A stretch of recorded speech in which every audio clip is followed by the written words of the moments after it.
The email landed in my inbox at exactly 3:17 a.m. Access denied. Administrator privileges revoked. I smiled, imagining Amanda's face when she tried to log into our company's systems in a few hours. My sister never did understand that running a tech company required more than just owning shares. My name is Megan Chen, and I was about to teach my sister that true power isn't found in legal documents, it's built in lines of code. Did you do it? Nathan's text came through moments later. My CTO had been waiting for this signal for months, ever since we discovered Amanda's scheme. It's done, I replied. How long until she notices? Based on her usual login time? About 4 hours. Want me to record her reaction? I hesitated, then typed, No, I want to see it myself. 3 months ago, I would have avoided any confrontation with Amanda. We'd founded Codecraft Solutions together 5 years ago, turning my programming skills and her business degree into a $50 million company. But that was before I discovered the fake contract, before I learned how thoroughly my own sister had betrayed me. The signs had been there, looking back. Amanda's increasing secrecy about our finances, the way she brushed me to sign paperwork during our mother's funeral, claiming it was just routine updates while I was grieving. Her subtle manipulation, playing on our childhood dynamics where she was always the strong one, the smart one, while I was just the quiet geek who was good with computers. I got up from my desk, walking to the window of my home office. The city was still dark, but dawn wasn't far off. Soon, Amanda would arrive at Codecraft's headquarters, confident in her victory, only to find herself locked out of everything. My phone buzzed, a text from Claire, our head of HR. Security team is briefed. We're ready. Everything was in place. While Amanda had been busy with her legal maneuvering, I'd been preparing. She thought owning the company meant controlling it. She was about to learn the difference. At 7:30 a.m., I walked into Codecraft's office, nodding to the security team. They'd already been briefed about the potential situation. Our employees were arriving, settling into their workstations, unaware of the drama about to unfold. Morning, Megan, called Tony from engineering. Did you see the error reports from last night's test build? Already fixed, I replied, managing a smile. This was why I loved our company. The actual work, the problem-solving, the team that had become like family. Everything Amanda saw as just numbers on a spreadsheet. At 7:45, right on schedule, Amanda strutted through the front doors. My sister had always been the picture of corporate success, designer suits, perfect hair, the kind of confidence that came from never doubting your own superiority. Today, she'd outdone herself, probably planning to celebrate her takeover. Good morning, little sister, she called out, her heels clicking across the lobby. I trust you've had time to process everything. I kept my voice neutral. Of course. Would you like to go over the transition plan in your office? She smiled that condescending smile I'd known since childhood. My office? Oh, you mean the CEO's office. Yes, let's do that. I followed her to the elevator, watching as she punched in her code. Nothing happened. That's strange, she muttered, trying again. Still nothing. Problem? I asked innocently. She shot me an irritated look. Technical glitch. I'm sure you can fix it. That's all you've ever been good at, right? The technical stuff? Right, I agreed, entering my own code. The elevator hummed to life. Just the technical stuff. Amanda's first hint at something was seriously wrong came when her desktop computer failed to recognize her login. The second came when her phone lost access to the company email server. What's going on? She demanded, jabbing at her keyboard. Why isn't anything working? I sat down across from her, feeling strangely calm. Did you really think I wouldn't have backups? Philosophist, that I'd just hand over everything we built because you tricked me into signing some papers? Her face flushed. Those papers are legally binding, Megan. I own Codecraft now. You signed over your shares, your position, everything. You own shares in a company, I corrected her. But this company runs on code, my code. And while you were busy with your legal tricks, I was busy too. I pulled out my tablet, showing her the system logs. Every piece of proprietary software we developed, every client interface, every bit of infrastructure, it all requires administrative access. Access that, as of 3 hours ago, only I have. She stood up so quickly her chair rolled back and hit the wall. You can't do this. I'll sue you. For what? I asked calmly. For maintaining security protocols. For protecting company assets. Everything I've done is documented, justified, and most importantly, legal. I'll hire other programmers," she threatened. "They can rebuild everything." I actually laughed at that. "Really? You think you can just recreate 5 years of development? Our entire code base is locked down.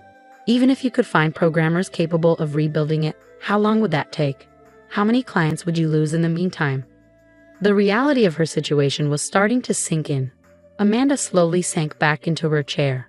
"What do you want?" she asked, her voice smaller now. "A new agreement," I said, pulling out a folder. "One that reflects the real value each of us brings to this company. You're good at business, Amanda. I've never denied that. But I'm not just the quiet little sister anymore." Her hands were shaking slightly as she took the folder. "You planned this?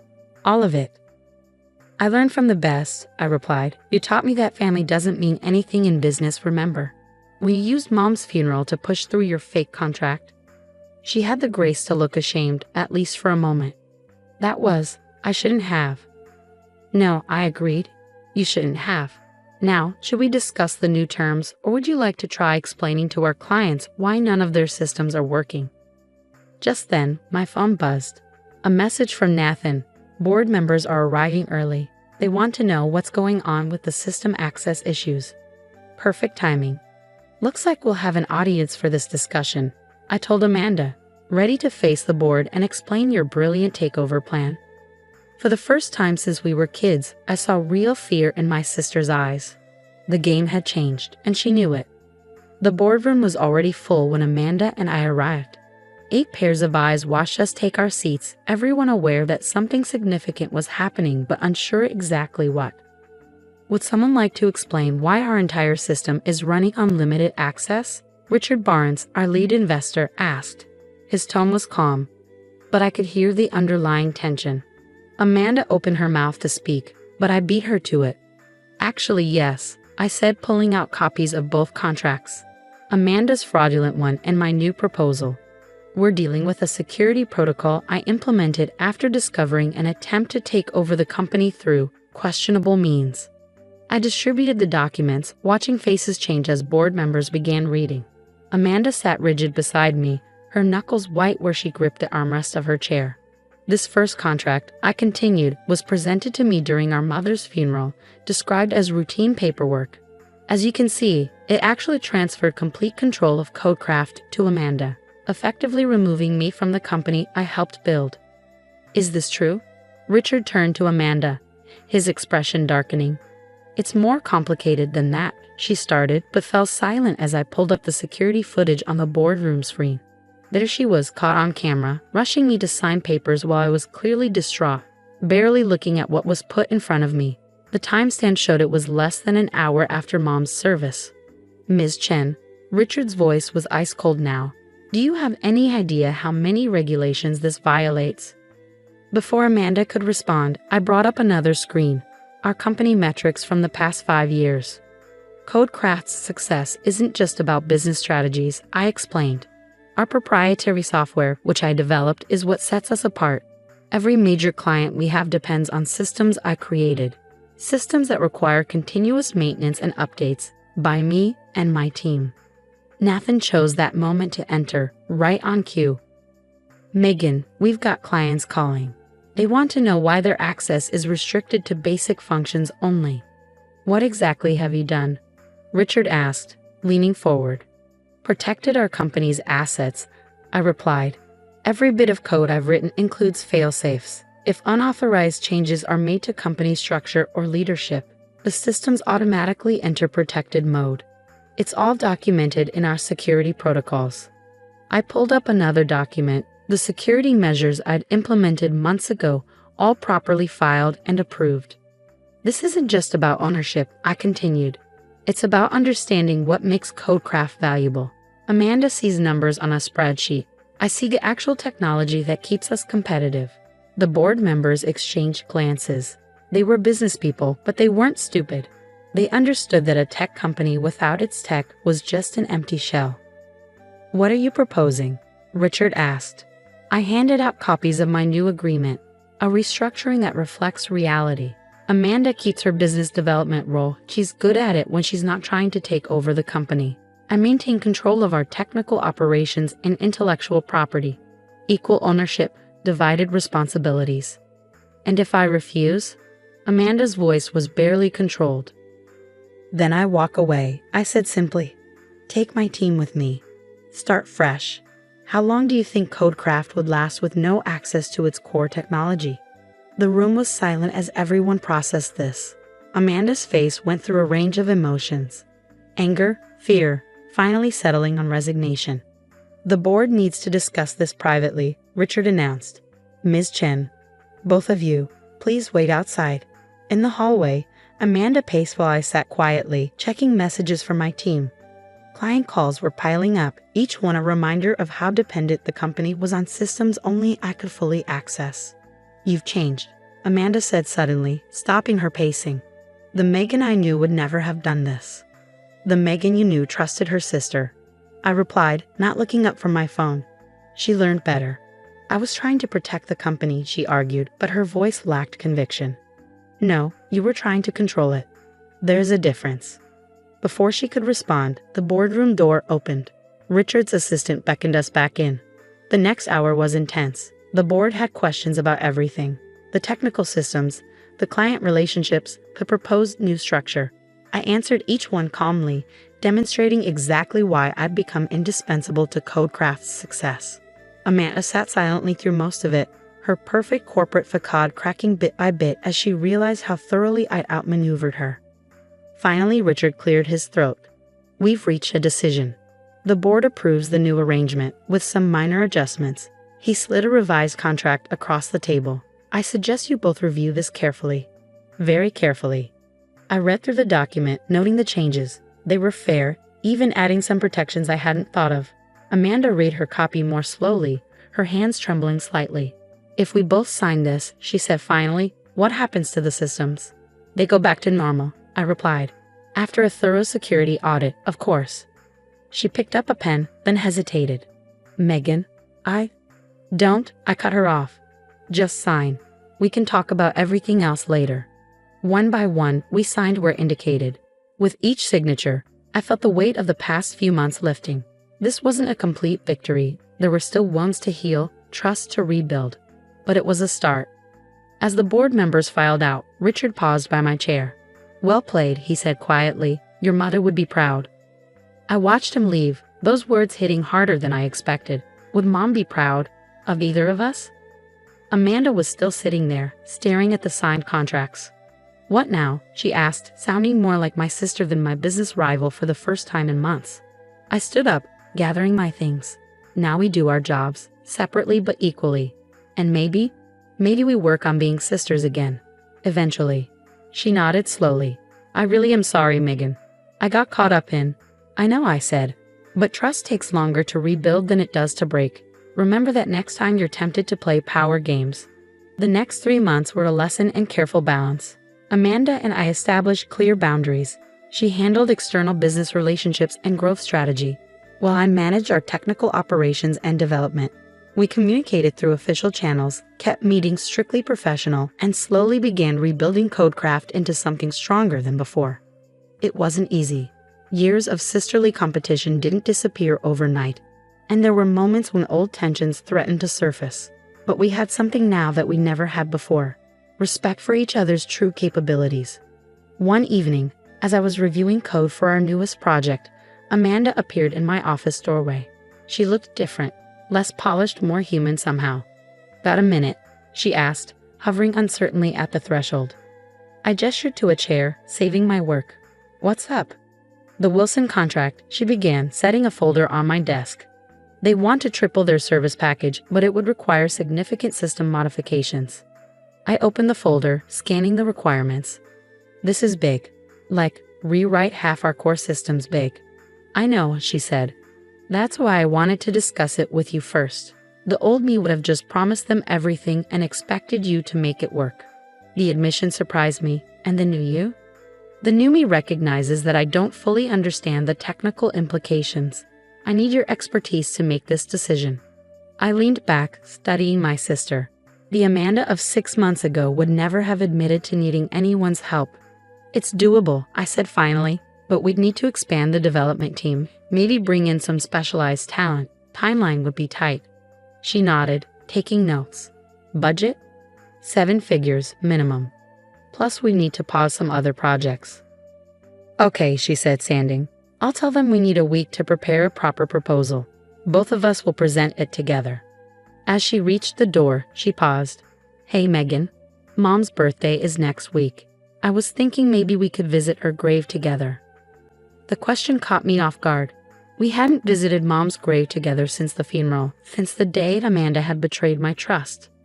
I'll think about it, I said carefully. She nodded, understanding this was neither a yes nor a no, and left. The next week was intense. Amanda and I worked late into the nights, combining her business strategy with my technical knowledge to create a proposal that could reshape Codecraft's future. It was the first time we truly collaborated as equals, each bringing our strengths to the table. Nathan watched us with amusement. Never thought I'd see this, he commented one evening, as Amanda and I argued productively over system architecture diagrams. See what? I asked. You two actually working together instead of competing. It's like watching matter and antimatter learn to coexist. He had a point. Something had shifted between us. The power struggle was over, replaced by something more balanced, more mature. The day of Mom's birthday dawned clear and crisp. I found Amanda waiting by my car in the office parking lot, holding 2 bouquets of white lilies, Mom's favorite. You don't have to come, she said quietly. I know, I replied, unlocking the doors. Get in. The drive to the cemetery was silent. As we walked to Mom's grave, memories flooded back, both good and bad. The sister who had protected me from bullies in school. The businesswoman who had tried to take everything from me. I miss her, Amanda said suddenly, kneeling to arrange the flowers. She would have known how to handle all of this better. Would she? I asked, thinking of our mother's own struggles with family and business. Or would she have just wanted us to figure it out ourselves? Amanda smiled slightly. Probably both. She stood, brushing dirt from her knees. You know, she always said you were the smart one. I was so jealous of that. What? You were the golden child. The perfect daughter. Perfect at following rules maybe, but you created things. Built things. I just played the game everyone expected me to play. We stood there in silence, letting those truths sink in. The Wilson presentation is tomorrow, I said finally. Ready? She nodded. Think we can pull this off? Together? Yeah, I think we can. The next morning, we faced the Wilson team as a united front.